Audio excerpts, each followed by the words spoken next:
नमस्कार माननीय प्रधानमंत्री जी।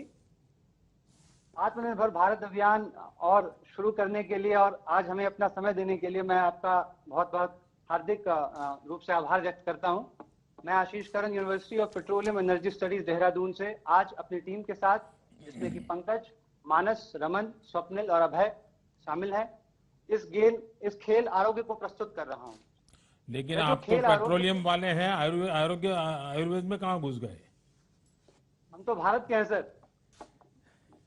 नहीं नहीं, पेट्रोलियम की दुनिया वाले हैं और जी, आपको आयुर्वेद में इतनी रुचि है, इसका कोई बैकग्राउंड है क्या? बैकग्राउंड से यही कहूंगा कि भारतीय संस्कृति के मूलभूत अंगों में मुझे बहुत रुचि है, हमेशा से रही है हमारे उसमें। बताइए। तो सर, जो सर्वे संतु निरामया, ये जो भारतीय आदर्श हैं, यही इस हमारे खेल का आधार है कि सब लोग कैसे स्वस्थ रह सकते हैं। यह खेल हमें सिखाता है कि आरोग्य सबसे पहले है क्या। तो भारतीय जो मान्यता है, जो भारतीय ऋषियों ने दिया है, जो महर्षि चरक ने बताया है, वो यह कहा है कि धर्मार्थ काम मोक्षाणाम आरोग्यम मूलमुत्तमम। Health is the basis of everything, even wealth and happiness. तो व्याधियों का न होना मात्र आरोग्य नहीं है। यह परिभाषा महर्षि चरक ने काफी पहले दिया था। 1948 में WHO ने इसे स्वीकृत किया, इस परिभाषा को। तो हम इसी तथ्य को आगे रख रहे हैं कि आरोग्य है क्या, आरोग्य वृद्धि कैसे हो, आरोग्य संवर्धन कैसे हो। इस खेल में शुरुआत में हर खिलाड़ी को कुछ पैसे और कुछ आयु दी जाती है। कुछ पैसे और कुछ आयु दी जाती है। तो पासे फेंक फेंक कर जो हर खिलाड़ी है वो आगे बढ़ता है। खेल के अंदर बहुत सारे औषधि क्षेत्र हैं, तो पैसे से वो औषधि क्षेत्रों को खरीद सकता है, और यदि बाद में उन क्षेत्रों पर कोई और आए तो उनसे कर वसूल कर धन भी अर्जित कर सकता है। लेकिन इस सारे धनों की कोई उपयोगिता ही नहीं है यदि आपकी आयु ही शेष ना हो। तो आयु सर्वोपरि है। तो आयु कैसे क्षीण होती है इस खेल में? इस खेल में बहुत सारे ऐसे सेंटर्स हैं जहां जाने से आयु क्षीण होती है। जैसे कि एक स्ट्रेस सेंटर है, यदि हम बहुत स्ट्रेस लें तो हमारी आयु क्षीण होगी। इसी तरह से अनुचित आहार, जो कि अंग्रेजी में जंक फूड भी कहते हैं, उसका भी एक सेंटर है। यदि वहां पहुंचता है बच्चा, उसका प्यादा, तो उसकी आयु क्षीण होगी।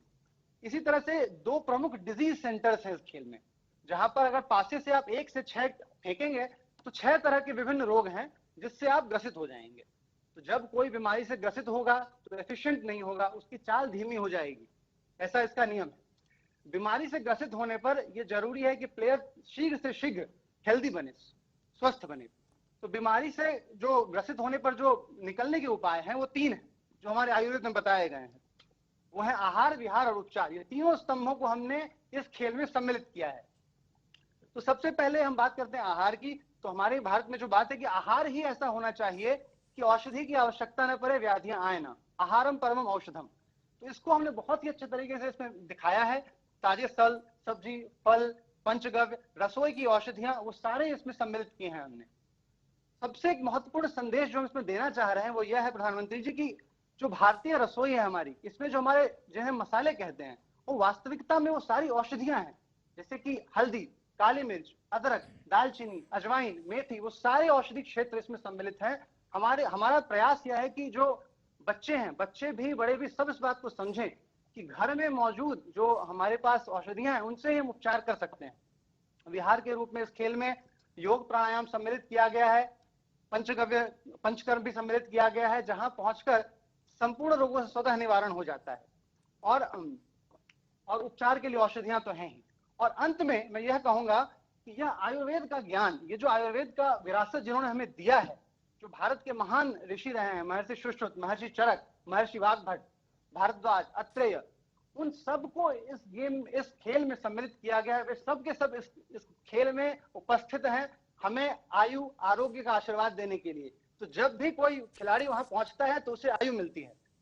तो यही हमारा यही प्रयास है इस खेल के थ्रू कि जो भारतीय लोग हैं, जो बच्चे हैं खासकर, वो आयुर्वेद के सिद्धांतों को, उनकी महत्ता को समझें, आरोग्य के महत्व को समझें, आरोग्य के, और इसको जीवन में उतारें, जीवन में प्रयोग करें और स्वस्थ निरोग रहें। इसी शुभकामना के साथ धन्यवाद व्यक्त करता हूं। नमस्कार।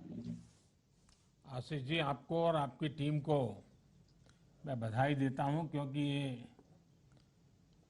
और आज मुझे खुशी हुई कि जितने भी प्रेजेंटेशन आए हैं उसमें खेल तो है, फन भी है, एंटरटेनमेंट भी है, लेकिन इसके साथ साथ कहीं पर शरीर की चिंता की गई है, कहीं पर मन की चिंता की गई है, कहीं पर बुद्धि की चिंता की गई है, कहीं पर सब्जेक्ट्स को सरलता से पढ़ने का रास्ता सिखाया गया है।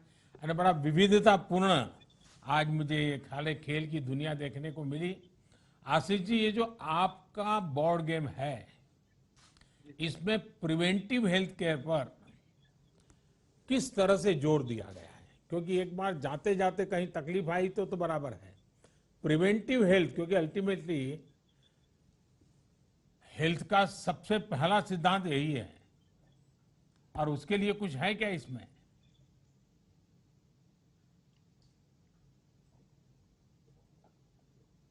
प्रिवेंटिव हेल्थ केयर, तो कुछ इसमें ऐसे एलिमेंट्स तो हैं जिन्हें जो प्रिवेंटिव हेल्थ केयर से रिलेटेड हैं, इस खेल में हमने डाले हैं। लेकिन इस पर हम और गहन विचार करके इसमें और सारे एलिमेंट्स को हम शरीक जरूर करेंगे इस खेल में, क्योंकि बहुत ही उपयुक्त सुझाव आपने दिया है प्रधानमंत्री। देखिए आशीष जी, मेरा एक सुझाव है कि आप नया भी एक गेम बोर्ड बना सकते हैं, नए तरीके से बना सकते हैं, और वो बच्चों को हेल्दी फूड के फायदे और जंक फूड के नुकसान, इसके बारे में खेलते खेलते उनको पता चले कि भाई ये खाया तो ये हो जाएगा, ये खाया तो ये हो जाएगा। और मैं समझता हूं कि देश जो कुपोषण के खिलाफ लड़ाई लड़ रहा है, कुपोषण के संबंध में भी हम बहुत आसानी से हमारे बच्चों को गाइड कर सकते हैं। वरना कभी बच्चों को लगता है कि नहीं, मैं ये टमाटर नहीं खाऊंगा, गाजर नहीं खाऊंगा, ये सब्जी नहीं खाऊंगा, मुझे तो गुड़ और चपाती चाहिए, ये बच्चों के मन में रहता है। कभी कहता है दूध नहीं पीऊंगा। अगर गेम के माध्यम से, बहुत बड़ा आयुर्वेद शास्त्र की मैं बात नहीं कर रहा हूं, सिर्फ कुपोषण के संबंध में,